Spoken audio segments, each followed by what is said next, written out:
Hello, and welcome to another episode of Realty Resilience.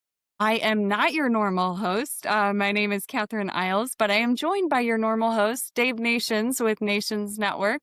And we're turning the tables on Dave today. We thought it would be fun to hear his story. He does such a great job interviewing our guests about how they got into real estate and the businesses they've built.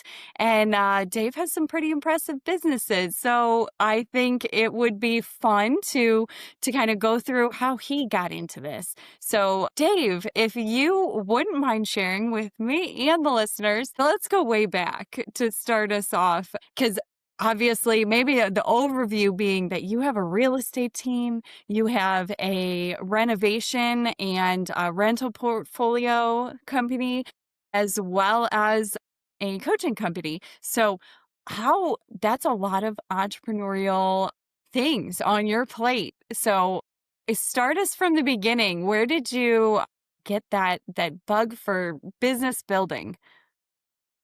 Well, thanks for having me on my podcast. um, no, this is fun. I'm excited to be able to kind of switch this around and hopefully by the time this is over, you're not like, all right, well, I'm taking over. But brief background, I got into real estate in 2004, so I guess 21 years ago now. A buddy of mine and I decided to buy a house and rehab it, and I was I don't know, 6 months, 7 months out of college. And he called me up one day and was like, "Hey, we should buy a house and rehab it." Sounds good. I don't know what that means or how to do that, but what do I we was need going to to do say, next? did you have any construction background, any carpentry skills at that point? No, No. none, none at all. As you know, I'm pretty open-minded. So I was like, okay, so what do we need to do next if that's what we're going to do? And he said, well, we need to go buy a house. Like, okay.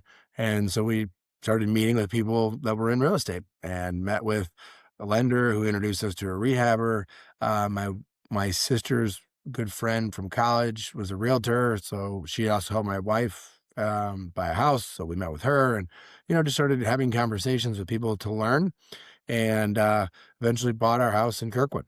And I didn't really know what I was doing, but we figured it out. And my buddy and I spent 6 months coming in and doing work, and our dads came in and basically redid all the work and made it nice. And then we sold it. And honestly, after that, I was like, well, that was pretty cool. I was kind of fun. I didn't know I was going to like it, but I was really just so nervous that I was spending my own money on stuff that I just wanted to get my money back. And I Hmm. got my money back and I made a little bit of money, and I was really excited about that. Again, being right out of college, having got my money back plus made some, I'm like, "Oh, And this is." learned a lot, made a little, but learned a lot, I would Oh, yeah. imagine. I learned more well, we learned way more than we made. So, yeah, so I started kind of exploring real estate, and then I got another house in 2006, which we still own as a rental. That one we never did end up selling. Couldn't for a long time, but we could But now, and you now bought it's. that with the intention of renovating it, flipping it like you had the first property. Yeah, oh, yeah, but this one was like a big project. After we did Mm. one, we were like, "Oh, we know what we're doing," and this thing needed everything. Seasoned vets at that point. Yeah, yeah, right, after one, and, we were way in over our heads.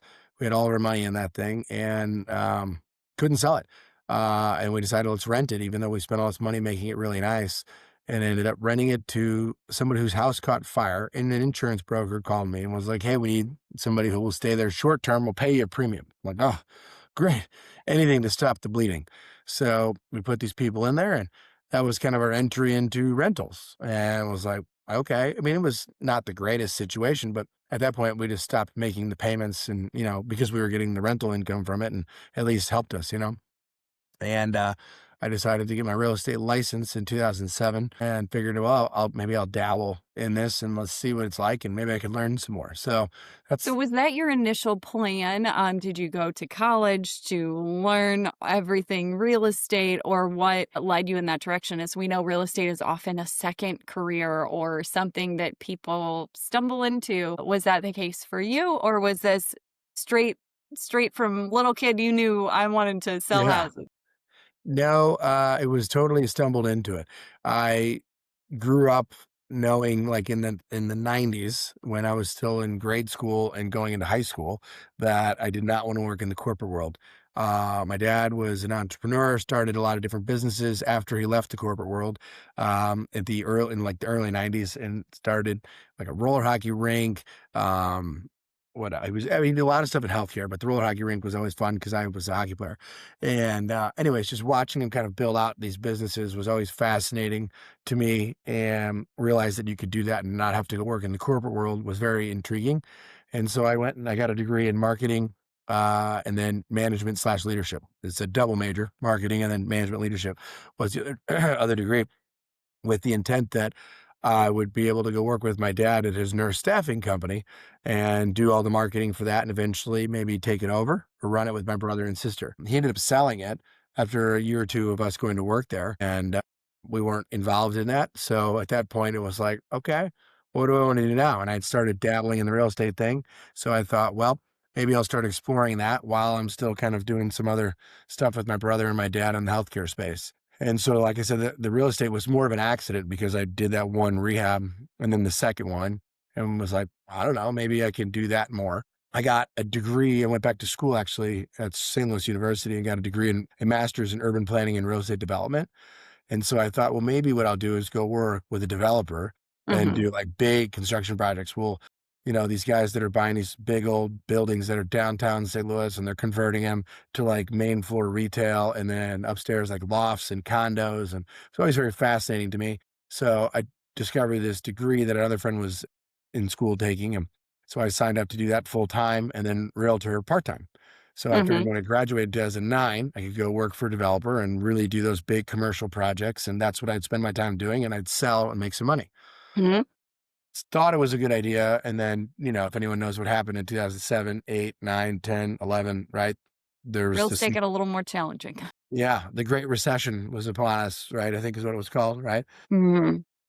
The real estate was really challenging. And once I got out of school in 2009, getting a job was not gonna happen, not in the job that I wanted, right? The development space was, like, dead, and since I had been selling real estate already, I looked at my wife and said, "Hey, what do you think about doing this for a year?" She was like, "You just got a degree, a master's, and that's what you're gonna do?" And I'm like, "Well, I don't know." Last I checked, real estate didn't require any degree, just merely being 18, at least in Yeah. our locale. Yeah, so yeah, I've got a marketing and leadership degree and now a master's in urban planning and real estate development to sell residential real estate. So I decided, and my wife agreed that we could jump into that and we'll give it a year. And that was in May, June of 2009. And I set out to make it $60,000 income. That was my goal. My first year was like, if I could make that, then I'll keep doing this. And so And how'd you do? I made 59,000. Mm, And but you so didn't cut the cord. we agreed it was close enough. And so, just kept moving forward, and that was how I got into this. It wasn't really planned. It was never thought about, never really knew much about real estate, um, other than playing Monopoly, I guess, but otherwise, I really didn't know anything. And then once I got into it, was like, "Wow, this is kinda cool," and I liked the idea of being able to build my own business.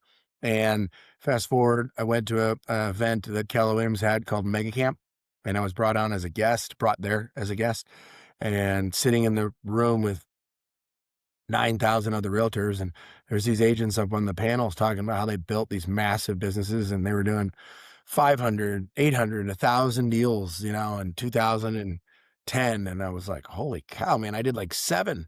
Like, this is insane, and it just really started to open up my mind to like the possibilities of what was to be in real estate. And it really got me thinking more. And fast forward a few months, I ended up, rolling into Keller Williams.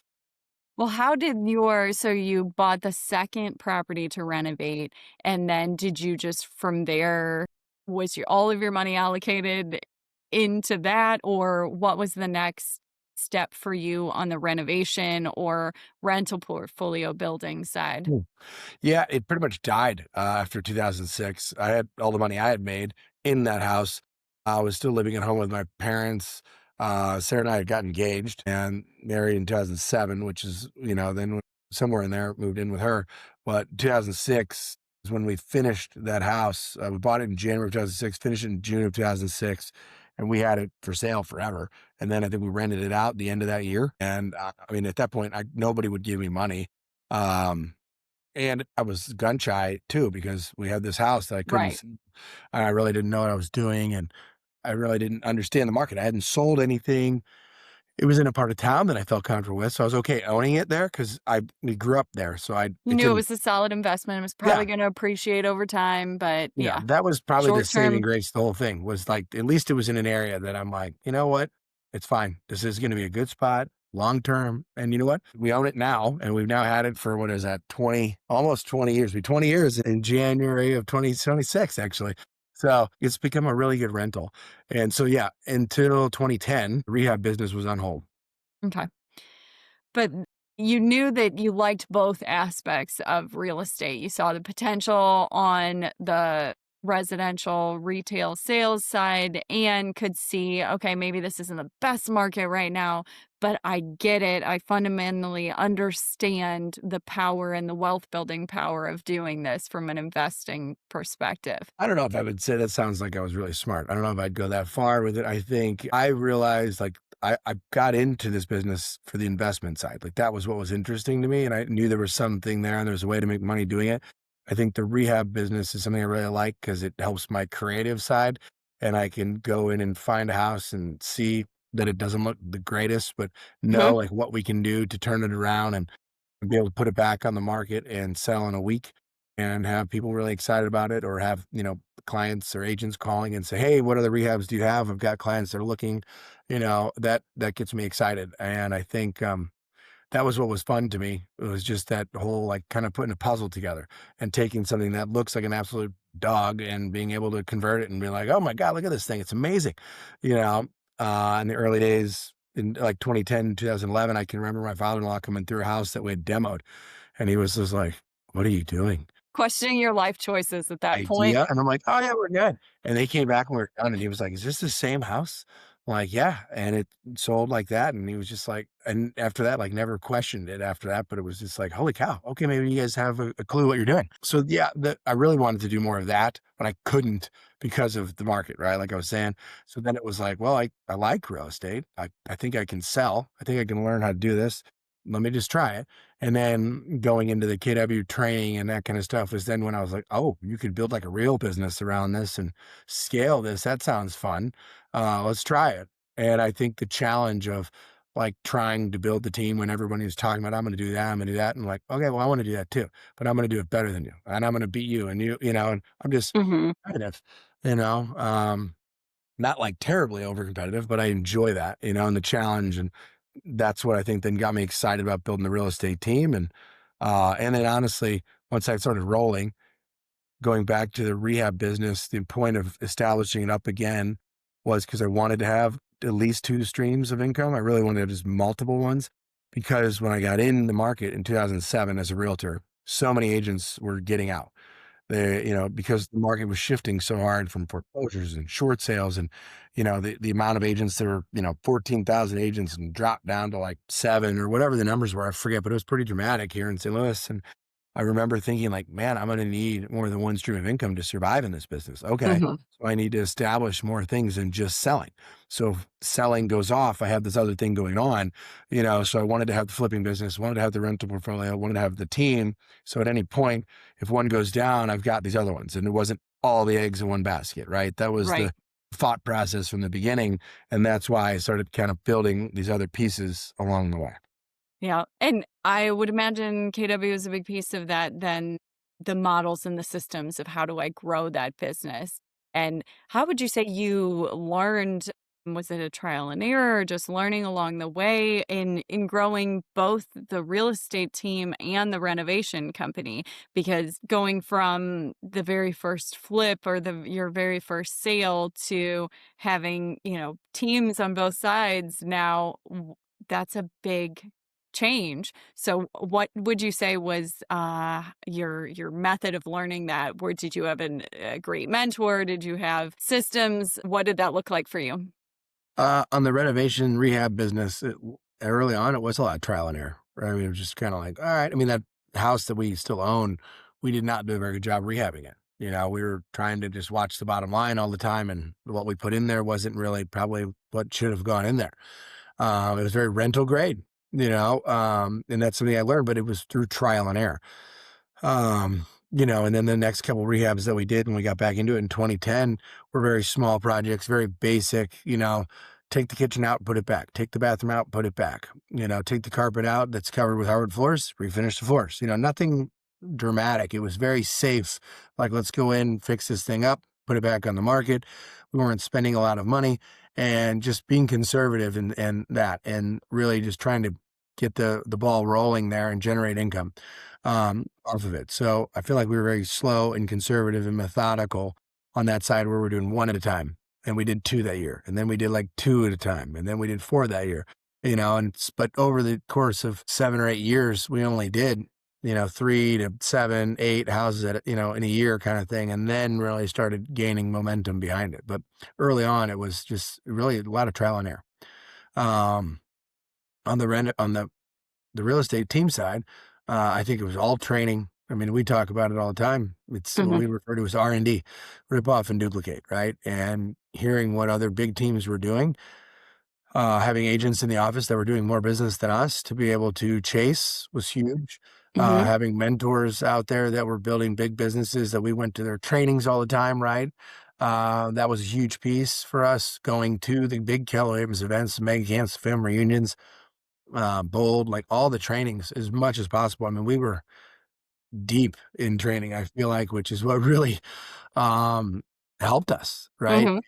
And, people look at like, "Oh my god, you guys built something amazing," and it's like, "Yes, we have," but at the end of the day, like, we just did a really good job of implementing. Mhm. We would hear things and then go, "Oh, well, we could do that. What would that look like? Okay, let's do that." And we would talk about it, and then we put it together. So it wasn't as trial and error, as the rehab side was. It was where I feel like we had systems and models that we were able to kind of R&D from. And I Mhm. think as we scaled and grew the team and plugged the systems in on the team side, that's when I started seeing like, okay, well, we need to hire an admin for NBR, right? And we need to, create more systems over there on the rehab side, and started modeling the rehab business off the real estate team. Mhm. And that's what helped us scale the rehab business and while building the team. Right. Answers your question. Yeah. Well, I mean, it sounds wonderful and like some magical thing that it just grew and developed over the time, but we all know that that's not quite how small business building goes. What were some of the biggest obstacles you faced along the way or lessons learned that you experienced on either side? I mean, on the rehab side of the business was, early on, right? I mean, 2007, 8, 9, 10, no bank would give me I mean, if they're a realtor making 100% commission Mhm. and you want to do what? Like, like just there's the door, you Yeah. know, that wasn't happening. It took somebody willing to bet on us to help us kind of get that kick started. So my advice in that space is if you are interested in getting into it, there's always people out there with money, private money that have money to invest somewhere. It's just having the conversations and sharing your vision and telling people what you want to do. And that is what got us back into that game. And without that investment, without that support, we wouldn't be back doing this. I'm positive of that. But yeah, so that's really what helped there. But that was also our biggest challenge was just we don't have any money, right? I knew if we could get the money to go buy it, Jeff and I could figure this out. And we did. And we had connections to be able to go and fix them up and sell them. And as a realtor, felt very confident about being able to get them sold and finding them. And was just getting the work done. And Jeff and I worked together to make that happen.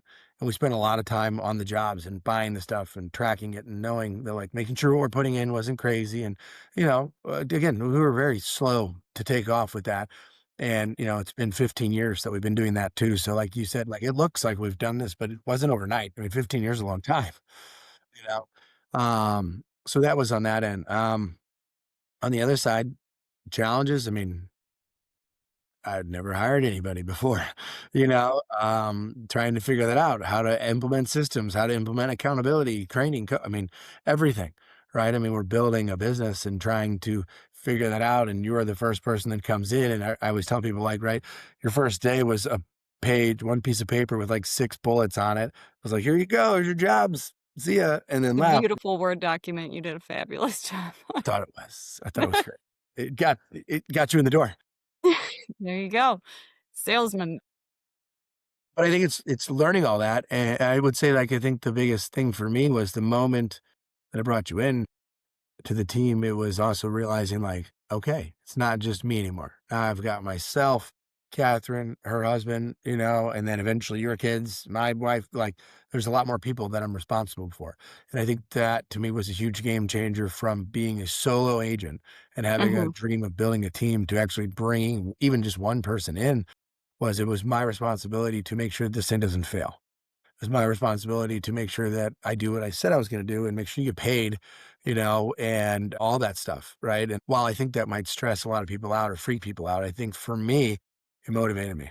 It was what I Mhm. needed in order to get pushed to say, "Okay, cool. Now what's next? Now I need to figure out how to get more business. Okay, now we need to add in a buyer's agent. Now I need to start taking more listings. Now we need to add in another admin." Now, all of those things we've done over the years, but I needed that level of pressure and whatever you want to call that, stress, whatever, to I think really go, okay, cool, we're in this, let's go. you know Whereas before it was like, yeah, this should be cool, all right, I'll sell some houses, we'll see what happens, and then it became very real. Yeah. Yeah. I think that's great. And I think it's just knowing yourself, for our listeners of like what motivates you, what is the thing that's going to get you to that next level. Whereas, like you said, some may run from that responsibility and some may embrace it and say, great, that's all the accountability I needed to really level up in my business. So I think that's good. Any highs that you would share over your 15 years of real estate experiences along the way? Well, I mean, let's point out the obvious. You're sitting right here working together with you for 13 years. Well, I mean, yeah, no, that's a given. No. I I was mean, like, "What's the coolest renovation?" I mean, I think anyone like you mentioned, seeing that transformation is really rewarding and being able to see the potential in the house that, has been neglected for years, and then you see the diamond in the rough and polish it and make it something amazing. What's been your favorite renovation property over the I years that mean, you've we've done? had a lot. The first one that comes to mind is one we did a year ago in Richmond Heights, and it was a 3,000 square foot ranch that also had a 3,000 square foot basement that was full, top to bottom, with stuff. With stuff. And it had a hole on the roof. I mean, it was bad. So molds too. It had been in the same family for years, and I mean, it didn't look like somebody lived there, but somebody lived there. And I think we Mhm. hauled out 20, 50-yard dumpsters or something like that of just stuff, right? Before we then started demoing. And I remember walking through there and going, no way. No, no, no, this isn't going to work. That's And a we're able, big project. I yeah, know right. you guys had already done a lot, but that is a big, intimidating project. It needed everything but the shell, like everything. The roof, the windows, the systems, the floor, the wall, everything. The only thing that was going to not get touched was the brick on the outside. And at first it was like, no way. And then the guy that brought us to Stell's brought us that deal, and it was a probate deal, and the attorney was like, "Just make an offer, make an offer." And we were like, "Okay," and just threw one out there, and it was like, "There's no way this is gonna work, but if it does, then I'll take it." And it did, and it was just like, "Oh." Sure enough, it's stuck. But it needed, I mean, that was probably 3 rehabs worth of cost in that house. Wow. But it Yeah. was to be able to salvage it, where I think most people probably have been like, "We should just tear this thing down." I mean, it is in such bad shape, and to be able to keep it, and it was in this historic little block in Richmond Heights that we learned about from the '50s. It had this little historical designation to it. It was cool. It was really neat to be able to bring that back, and then to see how nice it was at the end. And at the end, we also did really well with it, so that helps too. And people loved it, if I remember Yeah. correctly, that was like the talk. I mean, it was beautiful. It turned out great, and just how cool to see it come from what it was to Yeah, I think the what you made. neighbors, right, were very ecstatic about like, "Wow, I can't believe you guys aren't tearing this thing down and you're gonna keep it," and it was great, and we had that with another one where we did an addition instead of tearing it down and building new. We didn't do as well at it, but the neighbors really appreciated that we didn't tear it down, that we Mhm. kept what was there and tried to keep the integrity of what was the original, neighborhood, and also try to keep it to of an affordable price that somebody else could still live in the neighborhood, and it didn't price them out because now they're on a $2 million house instead of a $800,000 house. Right, right. So things like that are a lot of fun to be able to do, and I feel like we've gotten into more of those bigger projects over the years, but Hmm. that's probably the one that comes to mind. Cool. How do you know when to draw the line on a project that you're considering? That sounded like a really big one. Is it just in the numbers? Is it in what are you weighing? Great question. So I think, there's one recently that we looked at that was a monster house. And again, needed everything. But I guess to me, it was the size of the house, the amount of money it's going to go into it. I didn't feel like the after repair value was there to support it. And I could be wrong, but it's also knowing where we typically are within our range of rehab. And once we start getting above like 800 and above on a resale price, I feel like we're getting out of our wheelhouse. And this one would have put us in the millions, and that's not our wheelhouse. And I think we do really well in this 300 to 750 kind of range, depending. And, In ARV, yeah, I mean, right? look, like I say we typically are buying between like 3 to 500, right? And then they're selling between like 5 to 750. So we may buy one at 3 and it sells at 5. We may buy one at 5 and it sells at 650 or 7, right? Mhm, So they kind mhm. of bounce in that space. But when you get one and it could go to like 950, a million, I feel like those buyers are different. What they're expecting is different. The quality is different. And it's just different than what we do. And I think it's being aware of that as much as I want to go, oh, let's try it because I like a good challenge, right? Like, Yep, let's see if we can do it. But it just, I feel like at this point we've done, let's try it a few times and they usually end up going, God, why did we do this? We stay in our lane.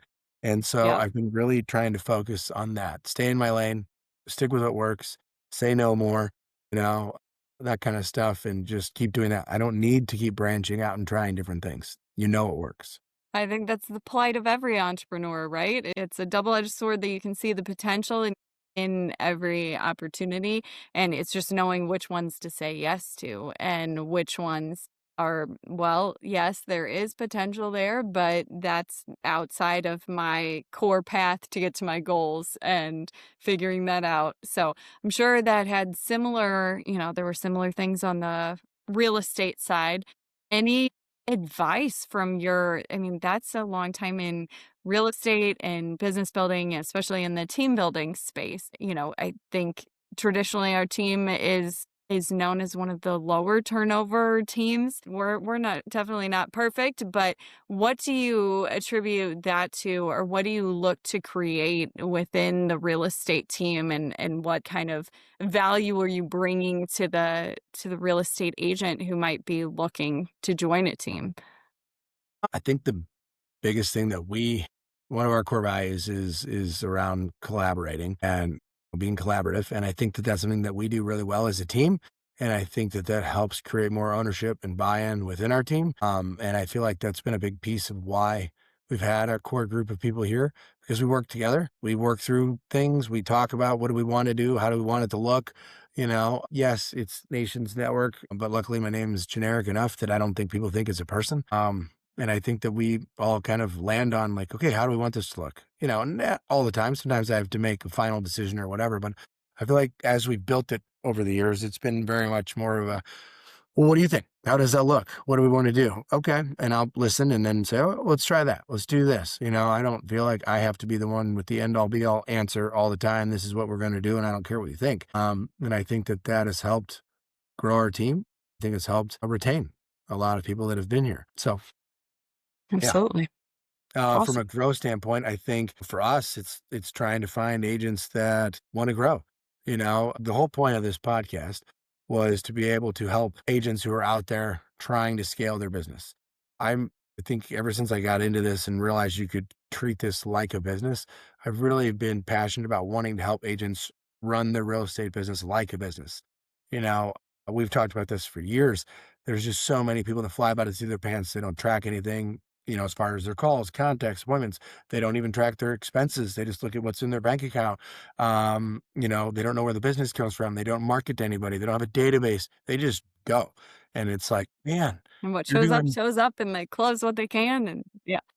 right. And I look at that and think, man, you'll do 10 million in sales volume or 20 million in sales volume, and you'll sell, 30 to 50 houses, and you don't have any structure.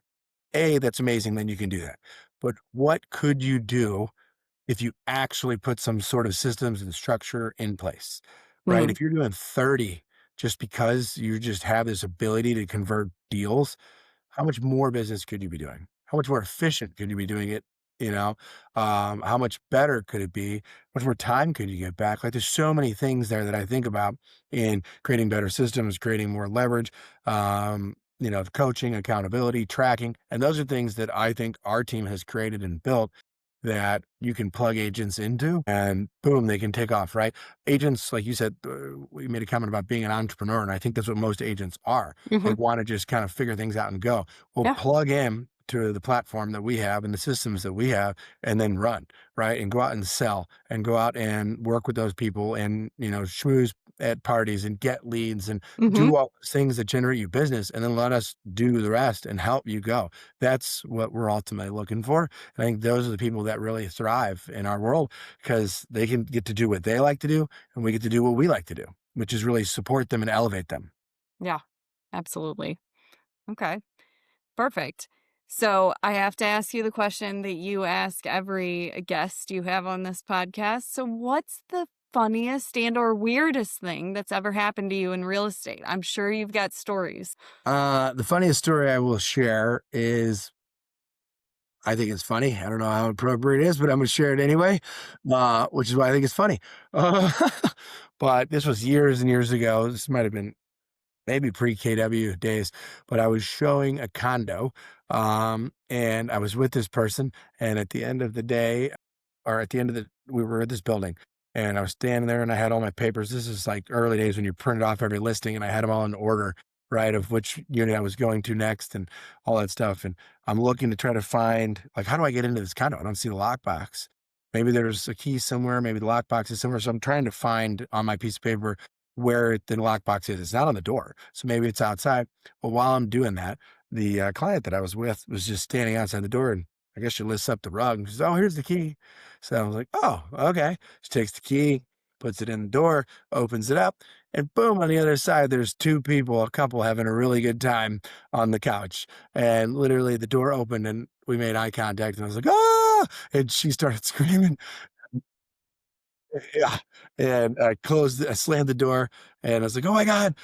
But she's like, "What's happening?" I'm like, "I think we're in the wrong unit," and took the key and, like, threw it back under the rug, ran out into the courtyard, and then I looked at the little, MLS sheet that I had, and that was the south unit. We were going to the north, so I was standing in front of the wrong, which is why I couldn't find a lockbox, and so Probably right unit, wrong building. Ugh, classic quickly realtor ran mistake. over and then got into the, other building and hid in there so I didn't get caught, and it was really awkward. And then I was like, "How did you find the key?" She's like, "I just looked under the rug." I'm like, "Oh, so we just broke into somebody's apartment, basically. That's what just happened." So, Good yes, times. that was fun. That's the one that always sticks out that I think is, I don't know, That is a memorable experience for sure. still in my head, and that was, like, from 2011 to now, 2010 maybe. So, yeah. Oh, so yeah. No, that's gonna be a tough one to beat, I think. Perfect. Well, thank you for allowing us to turn the tables on you today and hear a little bit more of your background, your experience, both on the investing side and on the residential retail team side. So, as a listener, I would say, yeah, please reach out with questions and please do join us for our next episode of Realty Resilience. Thanks, Kat. Appreciate this. This was a lot of fun. I know you had a blast doing it, so, thank you. Always. Thanks for tuning in to this episode of Realty Resilience. Be sure to join our free Realty Resilience Facebook group where real estate professionals connect, share strategies, and access resources. You can also follow us on Instagram, like us on Facebook, or subscribe to our YouTube channel for more insights. And remember, we release new episodes every 2 weeks. See you next time.